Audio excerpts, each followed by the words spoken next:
Welcome back to the Red Pride Thundercast.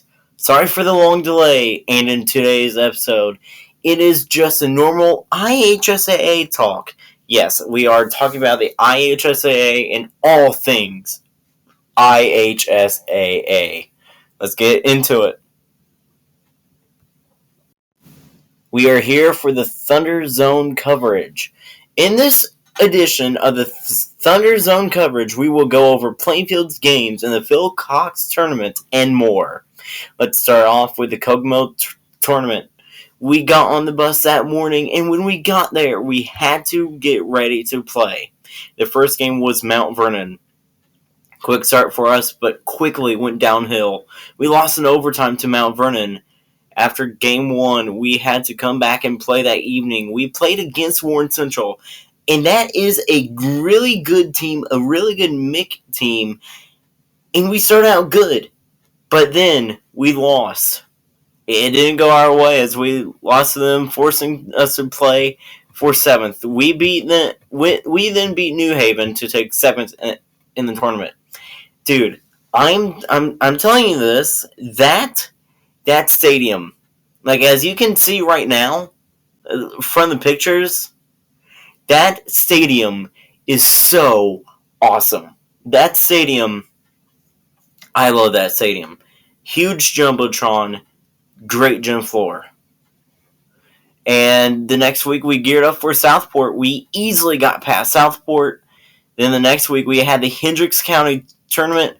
We got the bye, so we played the winner of Brownsburg and Avon. For the girls, Brownsburg beat Avon, and for the boys, Avon won in triple overtime. It was a close battle between us and Avon. It came down to a missed shooting foul on Harper Baker Lanes and a game-winning 3 by Rohan Pearson of Avon. And Avon would go on to win county, as Plainfield would go on and play and win Tri-West for 3rd. And the Plainfield girls basketball team, however, won county. The next Saturday, we traveled to Northview. We easily beat them. Then we went to Mooresville. We were able to ruin their homecoming, as next week we had a tough loss to Decatur, and we beat Lebanon the day after. This past Thursday night, we had a really tough game as we lost to sectional opponent Terre Haute North. A few days ago, we played Terre Haute South at home. It was all Terre Haute South. But wait a minute, Plainfield with a comeback win. This week we have Greenwood. We were supposed to play Center Grove, but they canceled the game, which is really, really sad. And now it's time to talk Plainfield girls basketball. This season has been a huge step up for the girls team. I was able to be a part of 2 broadcasts. Broadcasted with my former Red Pride Thundercast partner, Ben Wiederholt, and that was a Decatur Central game. That was their senior night. And I also broadcasted with Wiffle Wizard himself at the Terre Haute North game. The Plainfield girls basketball team beat Decatur on their senior night and won. They only have one senior, and that is Peyton Bench. She was also the Zone Player of the Week for Channel 8, Wish TV Channel 8 that week. For sectionals, they drew the winner of Avon and Brownsburg again. And once again, Avon lost to Brownsburg. And this is history in my books. Plainfield had a chance to beat Brownsburg for the 3rd year in a row. Not 3rd year in a row, but for the 3rd time this season. And they really tried their best there. And wait, do you hear that? Oh wait, they did. 3rd win. They got 3 wins against Brownsburg this season. Plainfield beat Brownsburg for the 3rd time and advanced to the sectional title. The next night, Plainfield faced Terre Haute North. Terre Haute North should not have showed up that game. Man, Terre Haute had no chance. In the 3rd quarter, at the end of the third quarter, 51-7. What is ironic about that? Terre Haute did not score a single point in that game. As Plainfield cruises to their first sectional win since 2016-2017 season with a score of 59-12. How about that? Congratulations, ladies. In the coming days, the IHSAA will release the new enrollments for the 2024-2025 school year. This is huge because in the class of 4A in basketball, only 75 schools will be involved. This has a huge effect too, because due to the enrollments, schools like Mooresville, Martinsville, Cathedral, and Christmas Attucks, and more may be sent down to 3A. And in other news, huge conference realignment news, it was announced in the spring of 2023 that the North Central Conference has voted out two teams, Harrison West Lafayette and McCutcheon. They are currently still in the North Central Conference right now, but they are looking for a new conference for next season.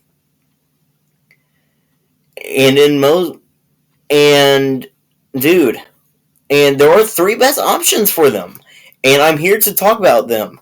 With the number one option right now is the Mid-State Conference with Plainfield and Avon. With Plainfield, Martinsville, Decatur, Whiteland, Franklin, Greenwood, Perry Meridian, and Mooresville.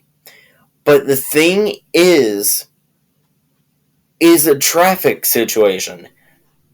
I know that Harrison does not want to travel from West Lafayette down to Franklin or Whiteland. So yeah. And then the second option is another travel issue. And that's the Duneland Conference. That's a conference up north. But the thing is, those teams never play the teams that Plainfield faces, or anywhere near Plainfield.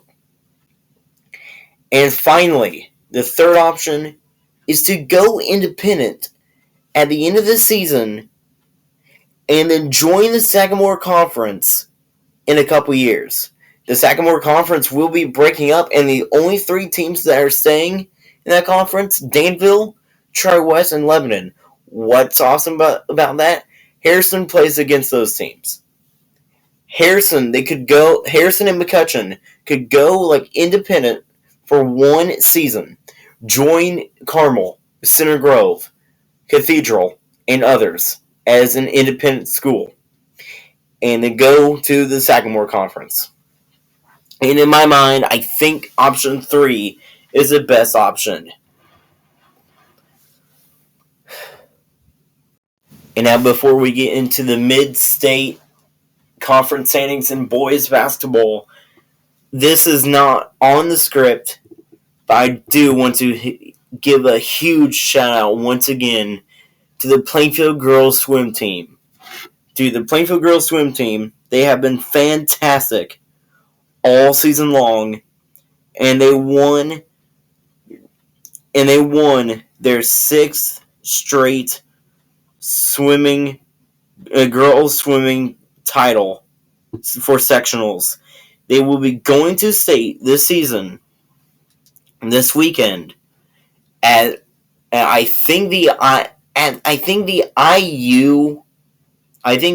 former IUPUI, just IU like Indianapolis. I think that's where it's at, but dude, Plainfield, they may be state contenders. There's one school though that they need to get around, and that is Carmel. The Carmel girls team has won 37 straight swim titles. And it's going to be tough for the Plainfield Lady Quakers as they try to win state for the first time ever in swimming. It's time to look at the 2023-2024 mid-state standings for boys basketball. In boys basketball, Mid-State is one of the most competitive conferences for the top 3 teams. And in the IHSA, here are the standings. We will also talk about each team. Well, not Plainfield because we already talked about them. So we are going to start from the top. Franklin, they are 14-3 on the season. Man, they are such a good team. And they are not bipolar at all. They are really, really, really good. They lost to Whiteland and County, though. But they then won on a 3-point game winner against Whiteland in overtime, like the next game. Plainfield, they're 13-6. We already talked about them. Decatur Central, 9-7. They're third. But they are so good, though. Decatur, they are on they're on a 2-game losing streak right now. I'm saying that right now because I've looked at the stats, but dude, they are good. Like if Decatur gets hot, and is confident, they are tough to beat. But yeah, and Decatur, they are a bipolar team, no question. They didn't show up against Avon. They showed up against Plainfield the next game, and then after Plainfield, they lost to Southport and Terre Haute North. Did not show up both of those games. Whiteland is fourth at 12-8 in the Mid-State. Whiteland is not that good, but yeah, they are not that good. The top 4 teams in the Mid-State all have winning records. And now it's time to talk about the bottom 4. In 5th place in the Mid-State, we have Mooresville sitting at a record of 8-10. Mooresville, they are coming on strong here this season. They are coming on strong this season, and I just got an update from Tyrone Elmore, but Mooresville just lost to Mount Vernon, so they are now 8-11. They lost by 6. Let's talk about Greenwood. Greenwood, they have a huge game against Plainfield coming up this week. Dude, that's going to be a great game. Plainfield, Greenwood, going to be a great game. Most likely for Plainfield. Greenwood, they are 5-12 in the Mid-State.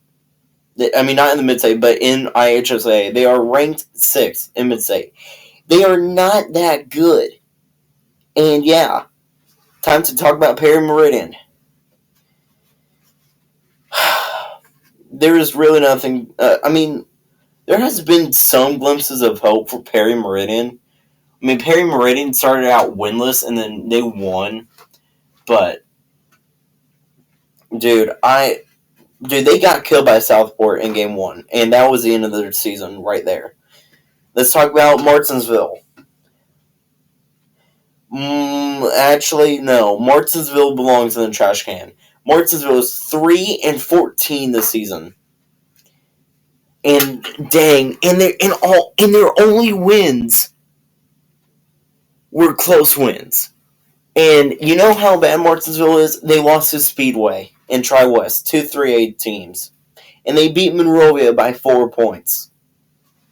Dude, all the Martinsville basketball guys are hoping that the season comes to an end quickly. They're not winning. They're not winning in sectionals. They're definitely not winning in sectionals. They are just too bad. It's been a great episode. But before we sign off, here in a minute, when this talking ends, music will play, and sit back and relax, and you will look at the top scores that I picked from the IHSA boys basketball for you guys to look at. And there are some crazy scores as well.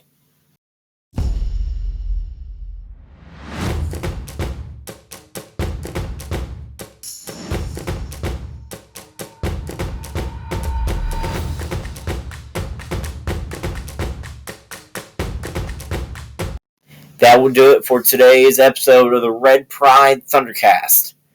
Man, what an episode! What an episode indeed! What an episode! I mean, we talked about the IHSAA. I mean, the IHSAA, they are a fantastic organization. And dude, I am happy. I am interested in seeing what is coming up for girls basketball, Plainfield girls basketball, Plainfield boys basketball, swimming, and the spring sports. If you stay with me, you will hear what happens in the future, and you will also hear more about the spring sports. And I hope to have some field trips coming. I do have a field trip coming up. IU Bloomington. I'm taking a field trip with my broadcasting class, which is really fun. But I am really hoping that I get to broadcast some more games this year. I think I'm going to be broadcasting. I think some of the baseball and softball games. I would love to do that. And ladies and gentlemen, it's been a huge, great episode. Remember, I am your host, Nick Thunder Green. Please make sure to like, subscribe, and comment. And if you haven't already, make sure to go back in the Red Pride Thundercast and hear what happened during football season and at the beginning of basketball season. That will do it, everyone. Thanks for listening.